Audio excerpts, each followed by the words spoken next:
여도선 목사입니다. 오늘 여러분과 함께 은혜 받을 말씀은 로마서 8장 강론 4번째 시간입니다. 본문입니다. 고난 중에 있는 형제에게 우리는 고난을 당할 때 어떻게 대처해야 하는가? 성령의 감화 받아서 하나님 말씀 배우니 그 말씀 한 절 한 절이 내 맘에 교훈 되도다. 아멘. 지난 시간입니다. 지난 3번째 강론을 요약을 하면요, 당신은 상속자입니다. 아니, 제가 상속자라고요? 하나님의 상속자이십니다. 더욱 놀라운 일이죠. 그리스도와 함께 상속받으십니다. 또 있습니다. 아니, 또 있다고요? 그렇습니다. 그건 고난입니다. 그와 함께 영광을 받기 위하여 고난도 함께 받아야 합니다. 이것이 지난 시간의 요약입니다. 목사님, 그런데 하나님의 상속자, 그리스도의 상속자 참 좋은데요. 현재 고난은 어떻게 해야 되죠? 발등에 떨어진 현재 고난입니다. 바울은 성도들이 이런 사정, 형편에 있는 걸 생각하는 거죠. 그리고 생각한데 현재 고난은 장차 받을 영광과 비교할 수 없도다. 여기에는 이렇게 비교할 수 없도다. 자, 하나님의 상속자, 거기에서 현재 고난은 이렇게 내려온 거죠. 이는 마치 주님이 변화산상에서요, 그 산 아래로 내려오신 것 같다. 하나님의 상속자, 현재 고난.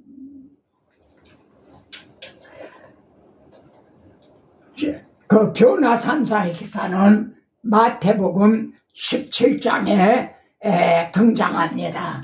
근데 엿새 후에 16장에는 어떤 내용이 있나요? 너희는 나를 누구라고 하느냐? 그리고 비로소 십자가에 달려 죽으실 걸 말씀했죠. 그때 베드로가 주여 그래 마옵소서, 그러다가 사탄아 내게로 물러가라, 이런 혹독한 책망을 받은 엿새 후에 주님은 그들을 다시 이렇게 용기를 주고 격려를 해야 될 그걸 생각하신 거죠. 그래서 높은 산에 올라가시니 여기 보면 베드로, 야고보, 요한만 데리고 이렇게 올라가십니다. 그 영광을 보여줌으로 주님이 당하실 십자가 고난, 이것도 넉넉히 이길 수 있도록 해주시려는 거죠. 그들 앞에서 변형돼서 얼굴에 해같이 빛나며, 그래서 베드로는요, 여기 있는 게 좋사오니 16장에서는 주여 그리하지 마옵소서 하던 베드로가 여기서는 여기 있는 것이 좋사오니, 그러나 주님은 산에서 내려오셨죠. 그랬더니 산 아래는 무엇이 기다리고 있었나요? 간질, 내 아들을 불쌍히 여기소서, 그가 간질로 심히 고생하면 제자들에게 고쳐달라 했는데도 이걸 고쳐주지 못하다이다. 현재 고난으로 내놓으셨죠. 변화산사의 영광에서 현재 고난에 있는 기다리는 현장으로 내려오신 셈이죠. 자, 이 번호 순서대로 한번 보십시오. 생각한데 현재 고난은 지금 오늘 내용의 주제는요, 현재 고난이죠. 이 현재 고난은 첫째, 장차 우리에게 나타날 영광과 비교할 수 없도다. 그리스도와 함께한 후사다. 그런데 그리스도와 함께 고난도 받아야 된다. 그 영광과 비교할 수 없도다. 그런데 말입니다. 피조물이 다 이제까지 함께 탄식하며 함께 고통을 겪는 것을 우리가 아노니, 아니 현재 고난을 얘기하다가 왜 피조물 얘기를 하고 있는 건가요? 한번 말씀해 보세요. 현재 고난을 얘기하다가 왜 피조물 얘기를 하고 있는가? 피조물이 허무한데 굴복하는 것은 자기 뜻이 아니요 오직 굴복하게 하시느니라. 지금 피조물은요 허무한데 굴복을 당하고 있다는 거죠. 우리들도요 지나간 이전 것은 다 지나갔습니다. 그 이전을 살아가고 있는 거죠. 허무한데 굴복을 하고 있다는 거죠. 이건 자기 뜻이 아니라는 거죠.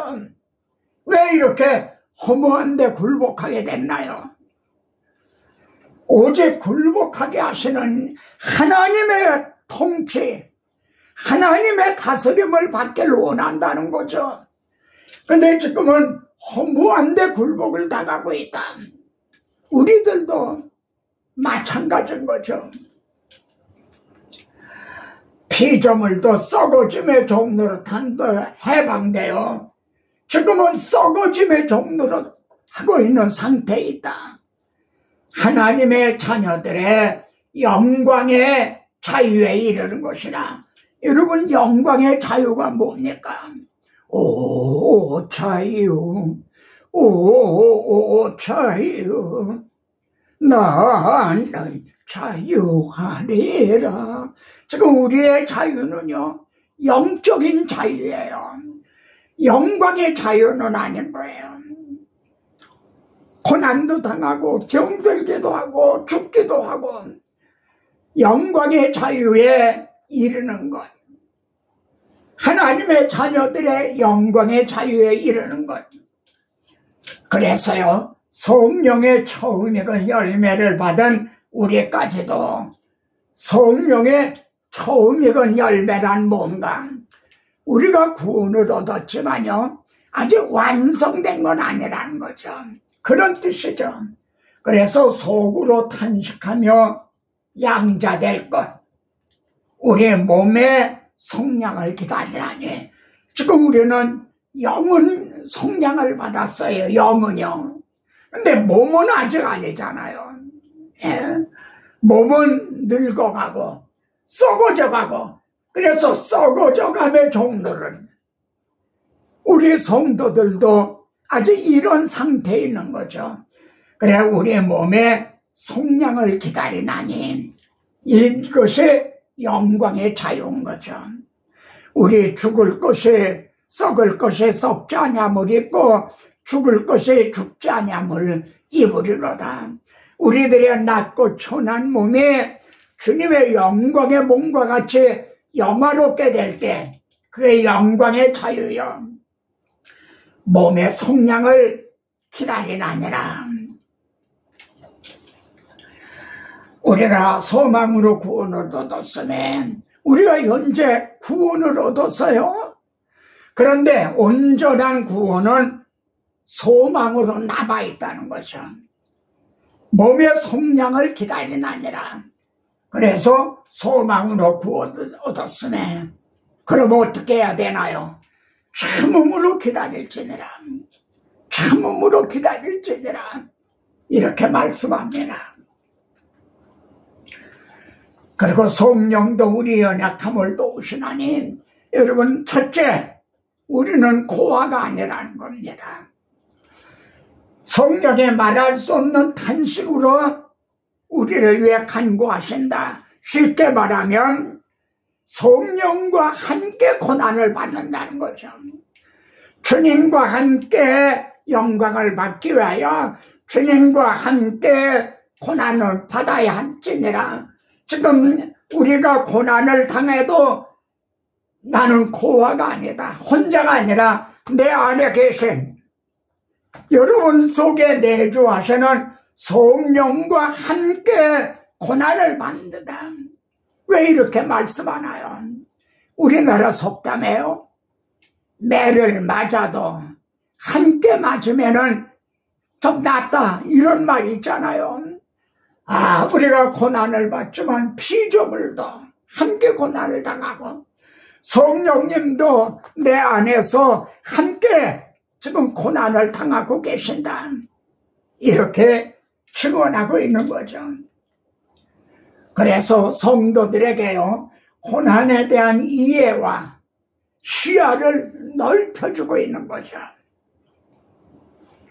아멘. 여러분, 이걸 좀 보십시오. 피조물, 땀을 너로 말미암아 저주를 받고, 인간의 범죄로 말미암아 이렇게 피조물들도요, 저주를 받고 고난 중에 있는 거죠. 땅이 내게 가시덤불과 엉겅퀴를 낼 것이나 저는 이 말씀을 통해서요, 암에 걸리잖아요. 내 암이 퍼졌다 그러잖아요. 그를 생각하게 돼요. 땅이 내게 가시덤불과 엉겅퀴를 낼 것이며 온 몸에 전이가 돼서 퍼지잖아요. 이게 탄저병이에요. 사과 탄저병, 포도 탄저병. 여러분, 고난을 당하셨을 때요, 피조물의 고난을 생각해 보신 적이 있으신가요?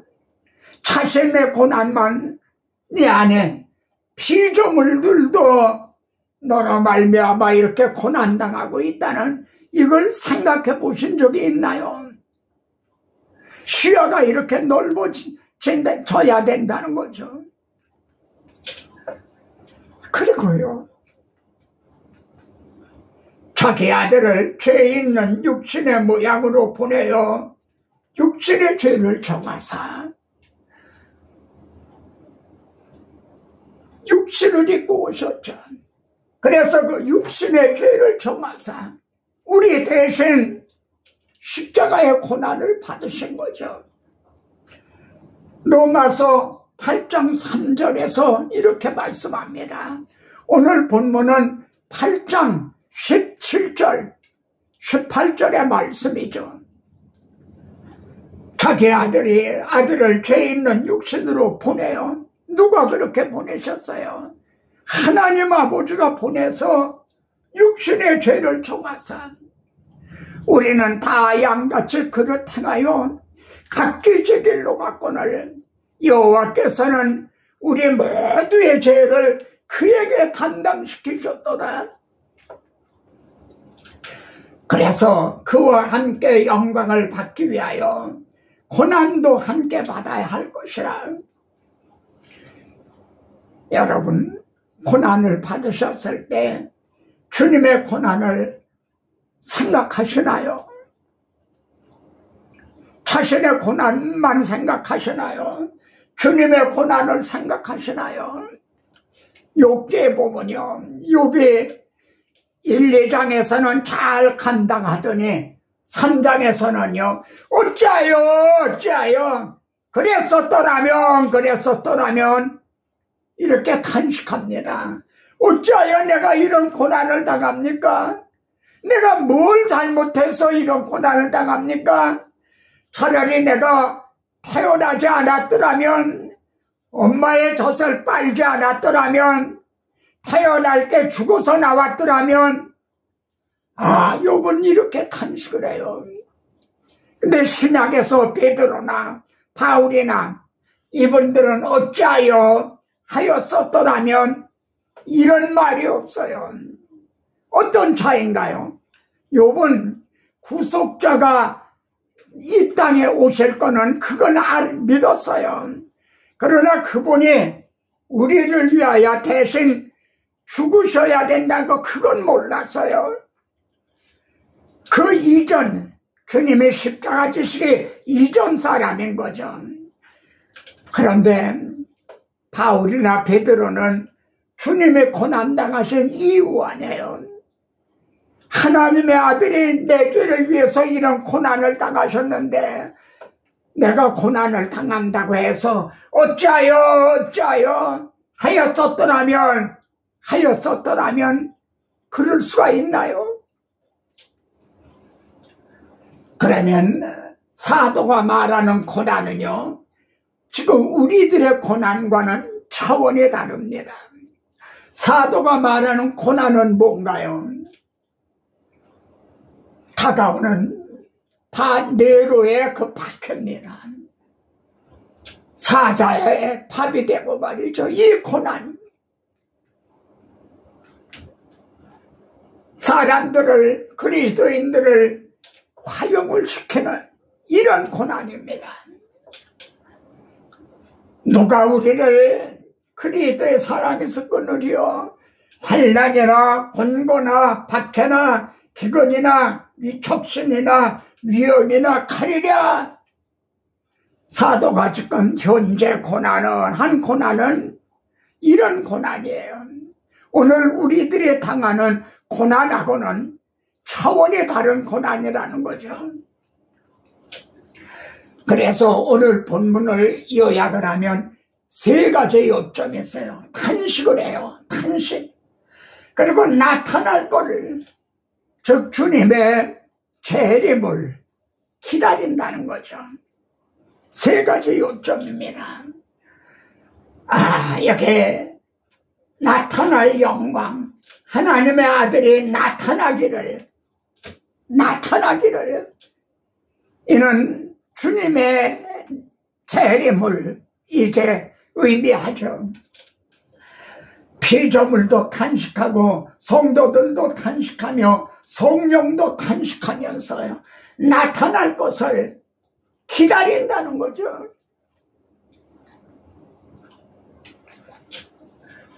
디도서에 보면요, 구원을 주시는 하나님의 은혜가 나타나.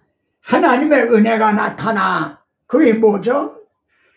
주님이 임마누엘 하셔서 십자가를 지시고 다 이루었다. 그때 시장이 열어졌죠. 이게 은혜가 나타난 거죠. 주님의 십자가를 통해 은혜가 나타난 거예요. 구주 예수 그리스도의 영광의 나타나심을 기다리게 하셨다. 그리고 영광의 나타남은 뭡니까? 이것이 재림인 거죠. 은혜가 나타나 영광에 나타나기를 기다린다. 우리는 지금 이 두 사이를 살아가고 있는 겁니다. 주님의 초림으로부터 재림까지 은혜가 나타나 영광에 나타나심을 기다리는 그 두 사이에서 우리는 살아가고 있는 거죠. 이자벌 시보리서에서는 자기를 바라는 자들에게 두 번째 나타나시리라. 첫 번 나타나심은 은혜를 나타나게 하셨고요, 두 번째 나타나심으로 영광을 나타나게 하시는 거죠. 세 가지 요점, 탄식, 나타날 거 기다린다. 그러면은 탄식도 나타나기를 기다림도 없는 무관심한 사람들이 있죠. 누구죠? 불신자인 거죠. 그런데 불신자만 그런가요? 오늘날 성도들도 이처럼 탄식하면서 주님의 나타나시기를 그렇게 기다리고 있는 건가요? 이 땅에서 너무 편안하기 때문에, 너무 행복하기 때문에 주님이 오셔도 좋고 안 오셔도 별로 손해받을 거 없고, 아니야, 주님이 오시면 큰일 나. 난 아직 준비가 안 됐어. 오히려 주님 오시는 거를 기다리기보다는 밀어난 다섯 처녀처럼요 잠자고 있는 상태에 있는 건 아닌가요? 사도 바울은요 고난과 영광을 함께 언급합니다. 고난, 영광을 떼어놓고 있진 않아요.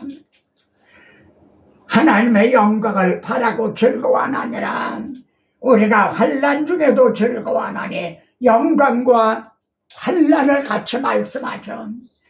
그와 함께 영광을 받기 위하여 고난도 함께 받아야 되니라 같이 말씀하죠.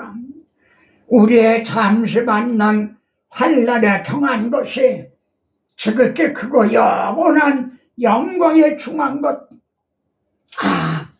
이렇게 고난과 영광을 함께 언급을 하고 있습니다. 자, 그러면 말이죠. 바울은 피조물이 탄식한다는 것을 어떻게 알았을까요? 한번 말씀해 보십시오. 피조물이 탄식한다는 걸 어떻게 알았을까? 영을 따르는 자는 육신을 따르는 자는 육신의 일을, 영을 따르는 자는 영의 일을 생각하나니 생각한데 현재 고난은 어떻게 알았죠? 묵상을 통해서요. 말씀을 묵상함으로 이걸 비로소 깨닫게 된 거죠. 그리스도의 사랑이 우리를 강권하신도다. 생각한데 한번 생각을 해봐라. 하나님의 아들이 나를 대신해서 죽으셨다. 그걸 생각을 해봐라. 그 사랑이 자기를 잡아다닌다는 거예요. 에베소서에서 이방인들 보고 그러므로 생각하라. 너희가 그때는 어떤 형편에 있었는데 지금은 너의 신분이 어떤 이렇게 바뀌어졌나. 그러므로 생각을 하라. 여러분, 이 생각의 중요성이요. 그래서 새 언약은 말이죠. 옛 언약은 돌 위에 기록이 됐지만 새 언약은 그들의 생각에 두고 그들의 마음에 기록을 하리라. 이게 얼마나 중요한 말씀인지요. 사월이 걸려있는 말씀인지요. 여기에 승패가 달렸어요. 승리하느냐 실패하느냐. 그러므로 사랑하는 우리 형제 여러분, 그리고 동역자 여러분, 성도들의 마음에 새 언약의 기록이 되도록 복음을 전하고 또 전하고 또 전하고, 복음을 무엇보다 먼저 전하고 다른 것보다 더 많이 전하고, 그래서 성도들의 마음에 이 새 언약의 기록을 하도록 하십시다. 묵상을 통해서입니다. 위급한 일에 닥쳐요. 성도들에게도 SOS 위급한 일에 닥쳐요. 그때 성도들 마음과 생각이 작동을 안 한다면, 마음에 생각에 새 언약의 기록을 하신다는데 마음과 생각에 새 언약의 기록이 안 됐어요. 그러면 위급한 상황이 닥쳤는데 성도들의 마음과 생각이 작동을 안 한다면 사탄이 시험을 해요. 그런데 기록하였으되 주님은 3번이나 성경의 검, 곧 하나님의 말씀으로 물리치셨죠. 내게 작동을 안 한다면. 누가복음 2장 7절에 이는 여관에 있을 곳이 없음이로라. 무슨 뜻이죠? 여관에 있을 곳이 없음이로라. 그래서 우리 주님은요, 말구육간에서 태어나셨죠. 여관에는 다른 손님들이 꽉 찼어요. 있을 곳이 없어서 하나님의 아들은 말구육간에 태어나셨죠. 지금 성도들의 마음에 세상적인 것이 꽉 차 있는 건 아닌가? 그래서 성도들의 마음에 생각에 있을 곳이 없습니다. 그러면 어떻게 되죠? 뭐예요? 내가 문 밖에 서서 두드리노니 있을 곳이 없어. 주님은 문 밖에 추방을 당하시는 거죠. 고난을 당했을 때 생각해봐라. 피조물에 탄식하는 걸 생각해봐라. 우리 주님이 나를 대신하여 고난 당하신 것을 생각해봐라. 인생의 어려운 순간마다 주님 약속 생각합니다. 내 마음속에 믿음 잃지 않고 말씀 속에 위로를 얻네. 주님의 도우심 바라보며 모든 어려움 이기도다. 흘러가는 순간순간마다 주의 약속 새겨봅니다. 주님 약속하신 말씀 예수 세상 염려 내게 엄습할 때에 말씀으로 힘써 싸워 이기며 약속 믿고 굳게 서리라. 굳게 서리 영원하신 말씀이에 굳게 서리 굳게 서리 그 말씀이에 굳게 서리라. 아멘. 다음 시간에 또 뵙겠습니다.